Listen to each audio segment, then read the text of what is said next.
মোহতারাম হাজেরিন, তাইলে এই পীরের প্রতি ভালোবাসা, সেই পীর যদি হয় খাজা এনায়েতপুরীর মতো কামেলে মোকাম্মেল ওলি আল্লাহ, এটা নির্ধারণ কে করছেন?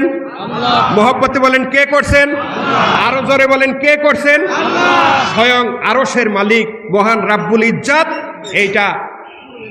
এই বিধানটা জারি করে দিয়েছেন যে উনি যাকে ভালোবাসেন সমগ্র মুমিন মুসলমানও তাকে ভালোবাসবেন।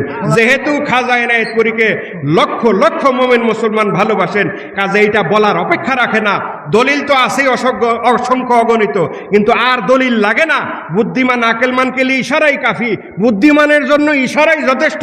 যেহেতু খাজা এনায়েতপুরীর মুরিদ লক্ষ লক্ষ মুমিন মুসলমান, হাজার হাজার ওলামায়ে কেরাম, ওলামায়ে দ্বীন, ওলামায়ে কেরাম যারা খাজা এনায়েতপুরীকে ভালোবাসেন, কাজে খাজা এনায়েতপুরীর ভালোবাসা এটা আল্লাহ কর্তৃক নির্ধারিত, কোনো সন্দেহ নাই। সুবহানাল্লাহ পড়েন। মুহতারাম হাজেরিন, ভালো তো বাসবেনই।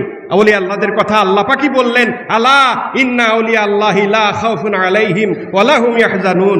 আল্লাহ বলছেন জানিয়ে রাখো, হুঁশিয়ার হও, সাবধান হও, আল্লাহর যারা বন্ধু তাদের কোনো কালে কোনো ভয় নাই, দুঃখিত হবার কোনো কারণ নাই। সুবহানাল্লাহ পড়েন।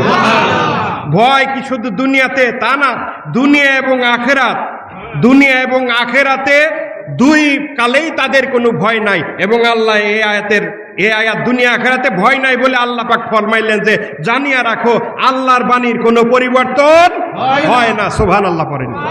আজ মুহতারাম হাজেরিন, খাজা এনায়েতপুরীর মুরিদ আমরা হয়েছি, অন্তরের ভিতরে খাজা এনায়েতপুরীর মহব্বত আমরা নেওয়ার চেষ্টা করব এবং তাকে অনুসরণ করব।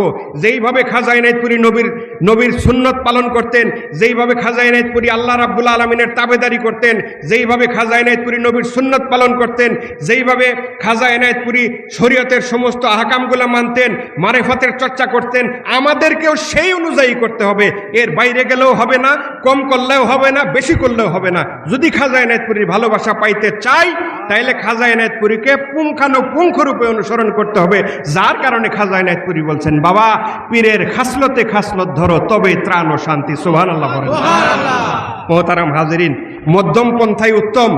জামানা এখন ক্রমশ শক্ত হয়ে যাইতেছে, জামানা কঠিন হয়ে যাইতেছে, কিয়ামত নিকটবর্তী হইতেছে, ঈমান রাখা কঠিন হয়ে যাইতেছে। এই শেষ মুহূর্তে এসে কিয়ামতের আগে আমি আপনি এখনো যদি খাজা এনায়েতপুরীর আদর্শকে বুকের ভিতরে শক্ত করে স্থাপন না করতে পারি, আমাদের দুনিয়াতেও বিপদ, আখেরাতেও বিপদ। ঠিক কিনা বলেন? কিচ্ছু লাগবে না, শুধু খাজা এনায়েতপুরীর জীবন আদর্শকে ফলো করেন, আর কোনো কিছু বাইরের কোনো কিছু আপনার দরকার নাই। খাজা এনায়েতপুরী এমন একটা পীর, যেই পীরের ভিতরে আপনি শরীয়ত, তরিকত, হকিকত, মারেফত সব পাবেন। শুধু শরীয়ত যারা নিয়ে থাকে তারা তো আল্লাহওয়ালা হইতে পারে না, শুধু মারেফত যারা নিয়ে থাকে তারাও আল্লাহওয়ালা হইতে পারে না। যার ভিতরে শরীয়ত মারেফতের পরিপূর্ণ কম্বিনেশন, তিনি আল্লাহওয়ালা, তিনি জামানার সাহেবে হুকুম, তিনি জামানার মুরাদ ফকির, তিনি খাজা এনায়েতপুরী। সুবহানাল্লাহ। কাজেই মোহতারাম হাজেরিন, শুধু এনায়েতপুর শরীফে আসবেন, এনায়েতপুর শরীফে আসলেন, ওরস শরীফে আসলেন, 18ই ফাল্গুনে আসলেন, অন্যান্য প্রোগ্রামে আসলেন, কিন্তু খাজা এনায়েতপুরীর আদর্শ, পরিপূর্ণ আদর্শ যেইভাবে ভিতরে ঢুকানোর কথা সেইভাবে যদি ঢুকাইতে না পারি, এই আসা যাওয়ার ফায়দা কম। ফায়দা হবে না তা আমি বলি না, কিন্তু ফায়দা কম। পরিপূর্ণ ফায়দা যদি অর্জন করতে চান, খাজা এনায়েতপুরীকে পুঙ্খানুপুঙ্খরূপে অনুসরণ করতে হবে।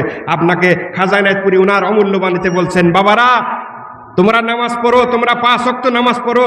রাসূলুল্লাহ যুদ্ধের ময়দানেও নামাজ আদায় করতেন। বাবারা তোমার পীর কঠিন অসুস্থতা অবস্থায়, কঠিন বেমারেও নামাজ আদায় করেন। নামাজ কখনো ছাইরো না। আল্লাহর এক নাম কাহার, আগুনের দরিয়ায় ডুবাইবেন, কোনো রক্ষা নাই। ঠিক কিনা বলেন? এই সতর্কবাণী খাজা এনায়েতপুরী করছেন না?